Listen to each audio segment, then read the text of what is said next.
नमस्कार साथियों, मैं विजय एक बार फिर से आप सभी का अपने परिवार प्रियल में रीजनिंग पे बहुत बहुत स्वागत करता हूं। जितने भी साथी देख रहे हैं सभी का तहे दिल से स्वागत है भाई।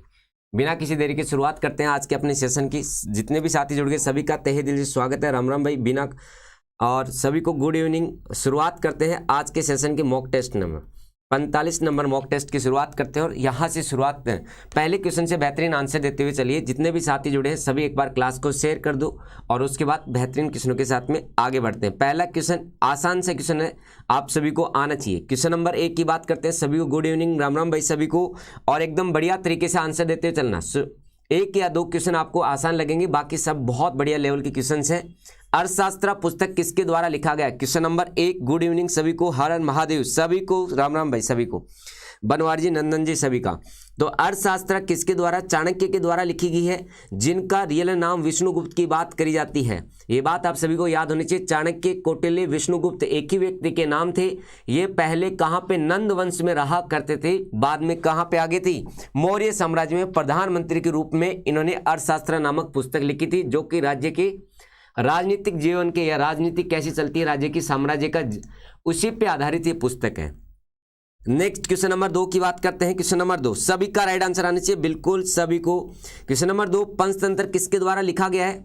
पंचतंत्र पुस्तक किसके द्वारा लिखी गई है? राइट आंसर क्वेश्चन नंबर 2, बेहतरीन क्वेश्चन। राइट आंसर दीजिए। क्वेश्चन व्यास के द्वारा, विष्णु शर्मा की, वाल्मीकि, या फिर यहाँ पे राइट आंसर दीजिए क्वेश्चन नंबर 2। तो विष्णु शर्मा के द्वारा इस पुस्तक को लिखा गया। बी ऑप्शन आप सभी का राइट आंसर है। नेक्स्ट क्वेश्चन नंबर 3 की बात करते हैं। राइट आंसर दीजिए क्वेश्चन नंबर 3। नौसेना, थल सेना, वायुसेना संविधान की 7वीं अनुसूची या 7वीं शेड्यूल में इनको शामिल किया गया है। जब संविधान बना था तब 8 हुआ करती थी, आज 12 है। तो इतनी बात सभी क्लियर होगी कि मूल संविधान में इनको जगह दी गई थी। 3 सूचियां होती हैं, 3 लिस्ट होती हैं, जिसमें केंद्र तथा राज्य की शक्तियों को विभाजन किया गया है। सेना का विषय कौन से क्षेत्र में आता है? केंद्र के आता है, राज्य के क्षेत्र में? सिंपल से आपसे इतना पूछना चाह रहा है। तो क्वेश्चन नंबर 3 का राइट आंसर क्या होगा आप सभी का? राइट आंसर दीजिए क्वेश्चन नंबर नेक्स्ट का। सभी का राइट आंसर आना चाहिए। जितने भी साथी देख रहे हैं सभी का यहाँ पे राइट आंसर क्वेश्चन नंबर। तो ये नौसेना आपसे पूछा गया क्वेश्चन नंबर नेक्स्ट का। नौसेना, थल सेना, वायुसेना भारतीय संविधान की 7वीं अनुसूची में दी गई डेज सूची में इनको शामिल किया गया। क्वेश्चन नंबर नेक्स्ट का राइट आंसर। राइट आंसर दीजिए क्वेश्चन नंबर नेक्स्ट का। तो यहां पे आप सभी का राइट आंसर क्या होगा? क्वेश्चन नंबर नेक्स्ट का। और सभी बेहतरीन तरीके से एक बार आंसर करिए। इतनी बात सभी क्लियर? राइट आंसर दीजिए क्वेश्चन। केंद्र का विषय है, राज्य का या ग्लोबल समवर्ती। ये 3 लिस्ट है, कौन सी? Union, state, concurrent. इन 7 राइट आंसर यूनियन लिस्ट का विषय है। ए ऑप्शन आप सभी का राइट आंसर है। क्वेश्चन नंबर 4 का राइट आंसर दीजिए। क्वेश्चन नंबर 4 में आपसे पूछा गया है कि उत्तराखंड की कुल संसदीय सीटें, वो भी कौन सी? लोकसभा की सीटों के बारे में आपसे पूछा गया है, कितनी उत्तराखंड की सीटें हैं? राइट आंसर दीजिए क्वेश्चन नंबर नेक्स्ट। लोकसभा की सीटें कितनी हैं? राइट आंसर दीजिए question number next. Right answer दीजिए क्वेश्चन नंबर नेक्स्ट का। तो यहां पे आपसे पूछा गया है कि सभी का राइट आंसर आना चाहिए। जितने भी साथी देख रहे हैं सभी एक बार क्लास को शेयर कर दीजिए, उसके बाद यहां पे सभी का राइट आंसर आना चाहिए। क्वेश्चन नंबर फर्स्ट नेक्स्ट का राइट आंसर दीजिए। क्वेश्चन नंबर नेक्स्ट में यहां पे पूछा गया है कि लोकसभा में कितनी सीटें हैं? कहां पे? उत्तराखंड में। राइट आंसर दीजिए क्वेश्चन नंबर नेक्स्ट का।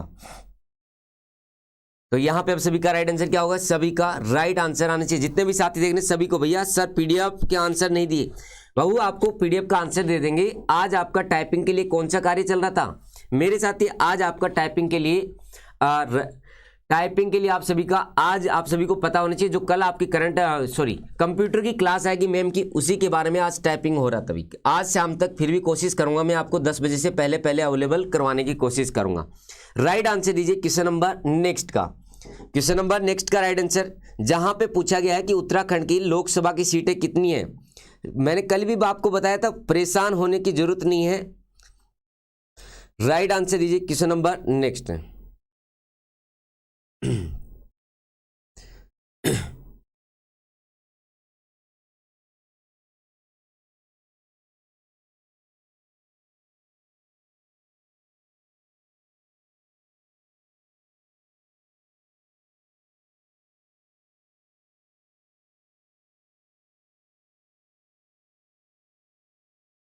तो यहाँ पे आप सभी का राइट आंसर क्या होगा? क्वेश्चन नंबर 4 का बी ऑप्शन आप सभी का राइट आंसर है।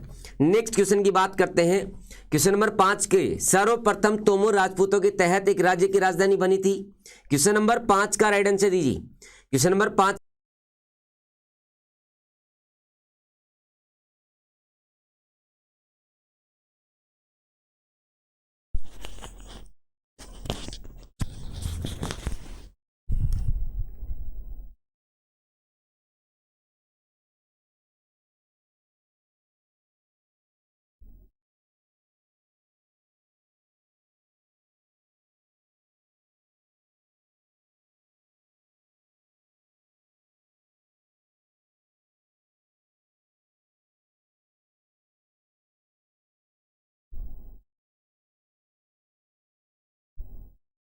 चलिए, नमस्कार साथियों, मैं विजय एक बार फिर से आप सभी का अपने परिवार पे स्वागत करता हूं। थोड़ा सा नेटवर्क की प्रॉब्लम के कारण क्लास थोड़ा सा डिस्टर्ब हो गया, अब ठीक है भाई, रीस्टार्ट किया गया था सिस्टम को। चलिए शुरुआत करते हैं। जितने भी साथी जुड़े हैं सभी के लिए एक बार रिफ्रेश कर लो सभी साथी क्लास को। तो अपन कहाँ पे थे? सर्वप्रथम तोमर राजपूतों के तहत देश की राज्य की राजधानी बनी थी Delhi, Pataliputra, Calcutta, Texas. Question number 5, थोड़ा सा नेटवर्क की प्रॉब्लम होने के कारण अपनी क्लास डिस्टर्ब होगी। कंटिन्यू करते हैं। तो यहाँ पे आप सभी का राइट आंसर क्या होगा? दिल्ली, डी ऑप्शन, ए ऑप्शन आप सभी का राइट आंसर है। नेक्स्ट क्वेश्चन नंबर 6 की बात करते हैं। नूरजहां जिस मुगल सम्राट की पत्नी थी, काफी आसान क्वेश्चन है भाई। नूरजहां की बात करते हैं, राइट आंसर दीजिए क्वेश्चन, जिसका रियल नाम क्या था? मेरुनिसा। मेरुनिसा की बात कर रहे हैं। तो नूरजहां कौन से मुगल सम्राट की पत्नी थी? जहांगीर की बात करी जाती है। नूरजहां किसकी? जहांगीर की पत्नी थी, डी ऑप्शन। सभी एक बार क्लास को शेयर कर दो। बिल्कुल बिल्कुल का थोड़ा सा रीस्टार्ट किया गया था, नेटवर्क नहीं आया था, जिसकी वजह से थोड़ा सा लेट हो गया भैया। नेक्स्ट क्वेश्चन नंबर 6 का राइट आंसर क्या होगा? D option. आगे बढ़ते, 100 क्वेश्चन पूरे करने वाले हैं, टेंशन ना लो। 10 मिनट अपनी खराब होगी, उसको ठीक किया जाएगा। संसाधन वह साधन है जिसकी मात्रा ज्ञात की जाती है। तो प्राकृतिक संसाधन, वास्तविक संसाधन, संभावित संसाधन या फिर एबियोटिक संसाधन।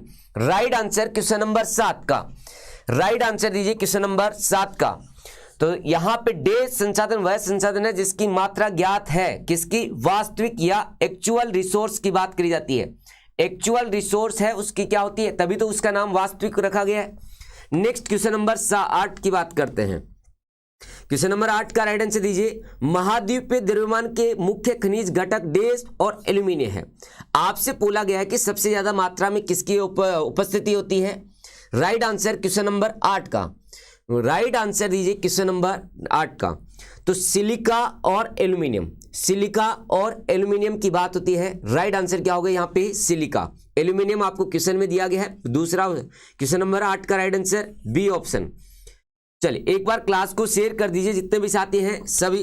थोड़ा सा डिस्टर्ब होगी भी क्लास में। क्वेश्चन नंबर 9 की बात करते हैं। जितना मूड आपका होता खराब, उतना ही भैया हमारा भी हो जाता है। चलिए, पौधे में 3 अलग अलग प्रजातियां सोलेनम, पेटूनिया और धतूरा को किस परिवार में रखा गया है? इन तीनों पौधों को कौन से परिवार में क्लासिफाई किया गया है? राइट आंसर दीजिए क्वेश्चन नंबर नेक्स्ट का। कैनेडियाई, सोलेनेसी, फेल्सी या फिर फेलियडाई की बात करते हैं। क्वेश्चन नंबर 9 का राइट आंसर दीजिए। पूरे 100 क्वेश्चन अपन करने वाले हैं, अभी 9वें क्वेश्चन पे कुछ भी नहीं छुड़ा है, तो सभी के एक बार क्लास को शेयर कर दो। तो यहाँ पे सोलेनेसी की बात करी जाती है, बी ऑप्शन।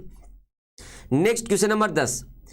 क्लोरोफिशिया के सदस्यों के सामान्यतः डेज शैवाल कहा जाता है। क्लोरोफिशिया के सदस्यों को सामान्यतः डेज शैवाल कहा जाता है। हरी शैवाल, भूरी शैवाल, लाल या पीला। क्वेश्चन नंबर 10 का राइट आंसर दीजिए। तो ये शैवाल कहाँ पे मैक्सिमम इनका 90% प्रेजेंस कहाँ पे होती है? फ्रेश वाटर में होती है। और हरी शैवाल कहा जाता है 90% इनकी मौजूदगी कहाँ पे? फ्रेश वाटर या स्वच्छ पानी में इनकी मौजूदगी होती है। Next question number 11। शरीर गुहा जो कि मेजोडर्म द्वारा पंक्तिबद्ध है उसे कहा जाता है। राइट आंसर दीजिए। शरीर गुहा जो मेजोडर्म द्वारा पंक्तिबद्ध है। राइट आंसर दीजिए। बॉडी कैविटी कौन सी लाइन है? कौन सी मेजोडर्म क्या कहलाती? ये आपसे पूछा गया। क्वेश्चन नंबर 11 का राइट आंसर दीजिए। क्वेश्चन नंबर 11 का राइट आंसर दीजिए। तो यहां पे राइट आंसर क्या होगा? कोलेम। कोलेम, ए ऑप्शन राइट आंसर है। Next question number 11। उत्तल तथा अवतल दर्पण के उदाहरण हैं। राइट आंसर कॉन्वेक्स तथा कॉनकेव मिरर के एग्जाम्पल कौन से हैं? समतल दर्पण, गोलाकार दर्पण, उल्टा दर्पण या सीधा दर्पण। कॉन्वेक्स तथा कॉनकेव मिरर का एग्जाम्पल कौन सा है? राइट आंसर दीजिए। क्वेश्चन नंबर नेक्स्ट है, तो सीधा सीधा आप सभी का क्या आएगा भैया? स्पेरिकल मिरर या गोलाकार दर्पण की बात होती है। B option right answer. Next question number 13, तरल पदार्थ द्वारा उत्पन्न घर्षण बल को डैश कहते हैं? तरल पदार्थ, राइट आंसर दीजिए, फ्लूइड के द्वारा जो फ्रिक्शनल फोर्स उत्पन्न होता है उसे क्या कहा जाता है? घर्षण, उत्प्लावन, उत्प्रेक्षण, संवहन। तरल पदार्थ द्वारा उत्पन्न घर्षण बल को क्या कहते हैं? सभी साथी एक बार क्लास को शेयर कर दो, थोड़ा सा डिस्टर्बेंस हो गया, उसके लिए माफी चाहते हैं भैया। नेक्स्ट क्वेश्चन नंबर 13 का राइट आंसर दीजिए। आपसे पूछा गया है कि तरल पदार्थ के कारण उत्पन्न होने वाले फ्रिक्शन फोर्स को क्या कहा जाता है? तो यहां पे ड्रैग या घर्षण कहा जाता है। नेक्स्ट क्वेश्चन नंबर 14 का, क्वेश्चन नंबर 14 में पूछा कि डैश का उपयोग करके डिजिटल इमेज को टेक कर सकते हैं? ड्रैग एंड ड्रॉप द्वारा एल्बमों में इमेज को व्यवस्थित कर सकते हैं। बाहरी उपयोग के लिए इमेज एक्सपोर्ट कर सकते हैं। ईमेल या प्रिंटर द्वारा। आपसे सीधा सीधा बोला गया कि कोई भी इमेज को एक जगह से उठा के दूसरी जगह ड्रैग एंड ड्रॉप हो गया। एल्बमों में वे इमेज को व्यवस्थित अरेंजमेंट कर सकते हैं और किसी बाहरी कार्य के लिए उनका उपयोग कर सकते हैं। राइट आंसर दीजिए, इस विधि को क्या कहा जाता है? क्वेश्चन नंबर नेक्स्ट का, तो यहां पे आप सभी का राइट आंसर क्या होगा? इमेज ऑर्गेनाइजेशन, या फिर क्या होगा मेरे साथी? सभी का राइट आंसर इमेज ऑर्गेनाइजेशन या पिक्चर रीअरेंजमेंट, पिक्चर का अरेंजमेंट। सी ऑप्शन आप सभी का right answer image organiser. Image organiser, organiser का मतलब क्या? जो सिस्टमेटिक ऑर्गेनाइज करे किसी पर्टिकुलर चीज को, और इमेज पहले नाम जुड़ता है तो किससे हो जाएगा? पिक्चर से रिलेटेड। नेक्स्ट क्वेश्चन नंबर 15, एक परिवर्तन जिसमें एक या अधिक पदार्थ बनते उसे क्या कहलाते हैं? ऐसा चेंज जिसमें नए बनने वाले या न्यू सब्सटेंस क्या होते हैं? एक से ज्यादा होते हैं, मल्टीपल होते हैं। उनको भौतिक परिवर्तन, रासायनिक परिवर्तन, जंग लगना, या फिर ये शुद्धिकरण, गैल्वेनाइजेशन। तो गैल्वेनाइजेशन की बात करते हैं, जंग लगने से किया जाता है, जंग लगने की प्रक्रिया होगी। अब इनको क्या कहते हैं? एक ऐसा चेंज जिसमें एक से ज्यादा सब्सटेंस बनते हैं। क्वेश्चन नंबर 15 का राइट आंसर दीजिए। तो उसको क्या कहा जाता है? केमिकल रिएक्शन कहा जाता है, केमिकल चेंज, रासायनिक परिवर्तन। नेक्स्ट क्वेश्चन नंबर 16, धातुओं की वह विशेषता जिसके द्वारा पतली चादरों को पीटा जाता है उसे क्या कहते हैं? किसी भी धातु को पीट के पतला करना या फैलाना उसे क्या कहलाता है? तन्यता, आघात वर्णीय, श्यानता या तनन सामर्थ्य। राइट आंसर दीजिए। क्वेश्चन नंबर 16, धातुओं की वह विशेषता जिसके द्वारा उन्हें पतली चादरों में पीटा जा सकता है, उन्हें उसकी ये क्या होती है? उनकी ये कौन सी विशेषता होती है? मेटल्स की या धातु की? धातु की कौन सी विशेषता होती है जब उनको पीट के चादर के रूप में बनाया जा सकता है? क्वेश्चन नंबर 16 का राइट आंसर दीजिए। क्वेश्चन नंबर 16 में आपसे पूछा गया किसी भी धातु को पीट के चादर के रूप में कन्वर्ट करना क्या कहलाता है? तो राइट आंसर क्या होगा? आघात वर्णीय। B option right answer. Next question number 17, एक ही प्रजाति की व्यक्तियों की संख्या जो कि विचाराधीन समय की अवधि में कहीं निवास स्थान में पाए जाते हैं, पर्टिकुलर एक प्रजाति को एक जगह पर निवास करने को क्या कहा जाता है? राइट आंसर दीजिए। क्वेश्चन नंबर जन्म दर, मृत्यु दर, अप्रवासन या फिर उत्प्रवासन। Right answer question number 17, right answer क्या होगा? इमिग्रेशन कहा जाता है, अप्रवासन। किसी पर्टिकुलर जगह पे एक ही प्रजाति के लोगों का रहना या किसी स्पेसीज का रहना, अप्रवासन। सी ऑप्शन आप सभी का right answer. Next question number 18 की बात करते हैं। केंद्रीय सरकार द्वारा डैश योजना के अंतर्गत यदि कोई यात्री टिकट बुकिंग करते समय 92 पैसे का भुगतान करता है तो भारतीय रेल द्वारा उसे 10 लाख का बीमा दिया जाता है। कौन सी योजना के माध्यम से यह शुरुआत करेगी? ये भारतीय रेलवे के द्वारा। Right answer question number next का। आपने देखा होगा कि जब आप टिकट बुक करते हैं IRCTC से तो 0.92 पैसा लगता है, किसके लिए? आपके इंश्योरेंस के लिए। राइट आंसर कौन सी योजना के माध्यम से इसको शुरुआत करेगी? रेलवे के द्वारा। क्वेश्चन नंबर 18 का राइट आंसर दीजिए। 4 ऑप्शन, तो यहां पे क्या होगा? Railway travel insurance. Railway travel insurance जिसके माध्यम से 0.92 पैसे के बदले आपको 10 लाख का बीमा कवर दिया जाता है, 10 लाख रुपए का बीमा कवर। नेक्स्ट क्वेश्चन नंबर 19, विद्युत की खोज व तड़ित चालक बायोफोकल का आविष्कार किसने किया था? विद्युत की खोज, तड़ित चालक तथा बायोफोकल का आविष्कार किसने किया था? राइट आंसर दीजिए क्या है? किसने डिस्कवर किया था इलेक्ट्रिसिटी? इन्वेंशन किया था लाइटिंग रोड का और बायोफोकल का। राइट आंसर क्वेश्चन नंबर 19 का। राइट आंसर क्वेश्चन नंबर 19 का 1749 में बेंजामिन फ्रैंकलिन के द्वारा किसकी इलेक्ट्रिसिटी को खोज करेगी? इन्वेंशन किसका? लाइटिंग रोड तथा बायोफोकल का इन्वेंशन किया था। तो राइट आंसर क्या होगा? बी ऑप्शन, बेंजामिन फ्रैंकलिन के द्वारा 1749 में इसकी खोज करेगी थी। नेक्स्ट क्वेश्चन नंबर 20, 2018 पुरुष हॉकी विश्व कप की मेजबानी कौन सा देश करेगा या करी थी? Right answer question number 20। सभी साथी एक बार क्लास को शेयर कर दो भाऊ। क्वेश्चन नंबर 20, 2018 पुरुष हॉकी विश्व कप किसके द्वारा होस्ट किया गया? क्वेश्चन नंबर नेक्स्ट का राइट आंसर दीजिए। वर्ल्ड कप हॉकी का किसके द्वारा? भारत के द्वारा इसकी होस्टिंग करी जाती है और ये दिसंबर 2018 में आयोजित किया गया था। दिसंबर 2018 में आयोजित किया गया था। कहां पे मेरे साथी? राइट आंसर, तो यहां पे सभी का क्या होगा? भुवनेश्वर में। भारत के भुवनेश्वर में इसका आयोजन किया गया था। किसका? मेन हॉकी वर्ल्ड कप में। क्वेश्चन नंबर 21 का हुमायूं के मकबरे का वास्तुकार कौन था? हुमायूं दूसरे राजा थे किसके? मुगल सम्राटों के। मुगल सम्राट के दूसरे राजा हुमायूं का मकबरा या मकबरे की वास्तुकार कौन थे?